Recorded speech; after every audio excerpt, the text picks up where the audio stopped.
Hey guys, Lance here from Cinematic Galaxy. I know it's been a very long time, but I'm here to review the Batman. I know I'm wearing a Black Panther shirt. That's because I don't currently own any Batman shirts. I'll have to change that soon. But yes, anyway, the Batman. I've been a Batman fan since I was, probably for more than 20 years, since I was 8. And I've been waiting for this film for what seems like forever. It's supposed to come out, I think, in 2020 until the pandemic hit. And I'm just glad this movie's finally here. It's been a long time coming. And I'm also happy to say that this film absolutely blew me away. First things first, I actually, I haven't watched any reviews. I haven't seen what anyone's been saying about the film. I've kind of avoided all of that because I wanted to give my fresh thoughts. They've kind of been marinating over the past few days. I wanted to make sure I gave my own thoughts before I knew what anyone was saying so that I wouldn't subconsciously take in anything positive or negative. But the more I've thought and sat on this film, the more I've loved it. And I'll just start with the directing. Matt Reeves, who I'm a big fan of from his Planet of the Apes films, the second and third out of the last trilogy that he directed were absolutely phenomenal. And what he did with those and what he also does with the Batman is he brings this sort of dystopian, dark, bleak sort of reality, that has just the tiniest bit of hope still there, but it's this very dark, very frightening reality. And with Gotham City, he does that in this film. And the way he directs, the kind of slow zoom ins and just the way he focuses on everything, it's really great. And then the cinematography in this film, I believe it's Greg, I'm not sure if that's how you say his name, Greg Fraser. He does he has gorgeous cinematography, a lot of reds and blacks and whatnot. Really beautiful stuff. And I also really need to comment on the score by Michael Giacchino, who I'm already a big fan of. Some of his scores I love more than others, but his score for the Batman's had a history of great film scores from Danny Elfman to Elliot Goldenthal to Hans Zimmer to then Hans Zimmer and Junkie XL.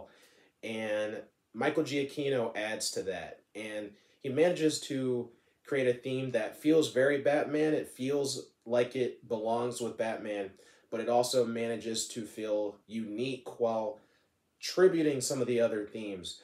What his music in this film does really well, it feels like its own character, and it feels like it really gets into the psyche of Batman and of the other characters as well. It's a fantastic score. I found myself listening to it since I've seen the film. Uh, and then I have to just comment on, now the story is great. The story is very reminiscent of The Long Halloween, but it doesn't exactly copy The Long Halloween. It sort of goes in its own unique direction as well, which is really good. I need to comment on the action choreography. The hand-to-hand combat in this film is, other than the warehouse scene in Batman versus Superman, the hand-to-hand combat in this film is probably the best we've seen in a live-action Batman film. So that was really exciting. And, no spoilers in this review, but what I loved about what they did with Batman's character is even though he's very proficient, very skilled, he's still kind of early as far as being Batman, so he's not unbeatable. He still takes this good bit of licks. That was nice to see. The casting across the board is phenomenal. I never had any doubts that Robert Pattinson would make a great Batman. I know people love to judge him for Twilight, but he's a phenomenal actor. If you've ever seen Good Times, if you've seen The Lighthouse, many others that he's done, even going back to Goblet of Fire, I mean, he's a terrific actor. And I felt that he perfectly captured the broodingness of Batman, and he had a sort of like detached sort of emotional vulnerability to him that I don't know if we've really seen in a Batman film before with this character. Um, all across the board, the cast is great. I'm going to kind of rattle it off. I don't want this review to go on too long.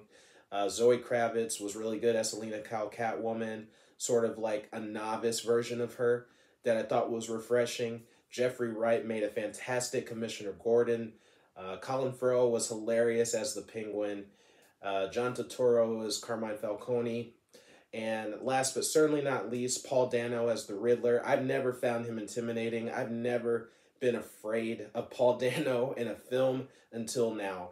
The Riddler is a villain I've wanted to see for such a long time, redone since Batman Forever. And Paul Dano might have the most frightening turn of a Batman villain on screen. I thought he was absolutely phenomenal. The character was very compelling, and he almost was like two sides of the same coin with Batman, but also not really. And just to sum everything up, what the Batman does really well for the character, it really does make Batman front and center and the star of his own film, and it shows ultimately what makes him Batman. It's a lot of different things that go into his psychology, but when it comes down to his motives and to his reasoning for being Batman, I'm not sure that there's another film in the pantheon that illustrates that so well. Aside from maybe Mask of the Phantasm, which still is my favorite Batman movie.